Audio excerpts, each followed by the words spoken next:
Prevention of insults to national honour amendment bill 2026 का reference है। क्या ये अमेंडमेंट 15 अगस्त 2026 को लीगली इन्फोर्स हो चुका था? जी सर, इन्फोर्स हो चुका था, इसको प्रेसिडेंट का एसेंट मिल चुका था और अब ये इन्फोर्सेबल है और वंदे मातरम को अब वही शक्ति है जो हमारे नेशनल एंथम को है। तो अब ये कानून उनके ऊपर भी एप्लीकेबल है और हर पर्सन के ऊपर एप्लीकेबल है। जैसे कानून के अंदर भी कहा गया है, any person who intentionally prevents the singing of national anthem or national song or causes disturbance to any assembly engaged in such singing shall be punishable with imprisonment which may extend to 3 years or fine or both। तो ये any person sir वो सोनिया गांधी जी के लिए भी applicable है, सामान्य व्यक्ति के लिए भी एप्लीकेबल है और हर भारतीय के लिए एप्लीकेबल है।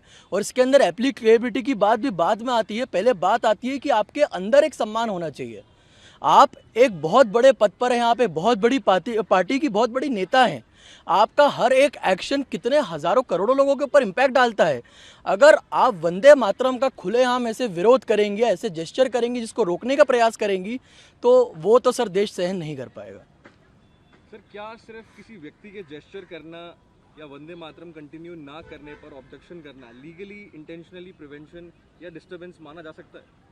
सर बिल्कुल, अगर एक गैदरिंग के अंदर जहाँ पर वो स्टेज हेड कर रही हैं, वहाँ पे वो स्टेज पर हैं, वहाँ पे वंदे मातरम का गान हो रहा है हमारे, वो भी इंडिपेंडेंस डे पर, वहाँ पर उस समय पर अगर बीच वंदे मातरम में वो जेस्चर करके रोकने का प्रयास करती हैं तो बिल्कुल वो डिस्टर्बेंस के अंदर काउंट होगा और मान्य होगा।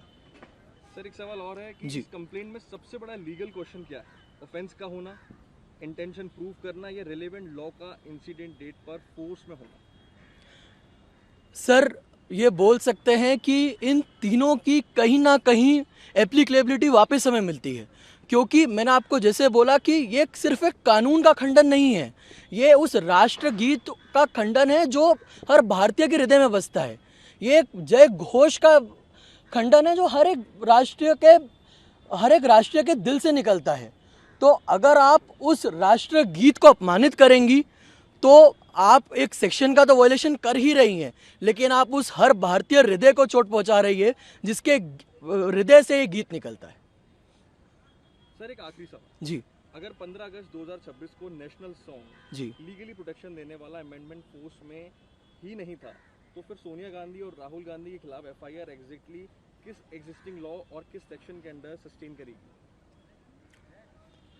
सर देखिए, फिर मैं आपको उसी बात पे लेके आना चाह रहा हूँ कि खाली इसमें कानूनी रूप से नहीं देखना चाहिए, हमें इस रूप से भी देखना चाहिए कानून के साथ कि क्या इतनी बड़ी लीडर का उस राष्ट्रगीत को रोकना सही था, क्या वो जेस्चर सही था, क्या वो इम्पैक्ट जो डाल रही हैं लोगों के ऊपर क्या वो सही था।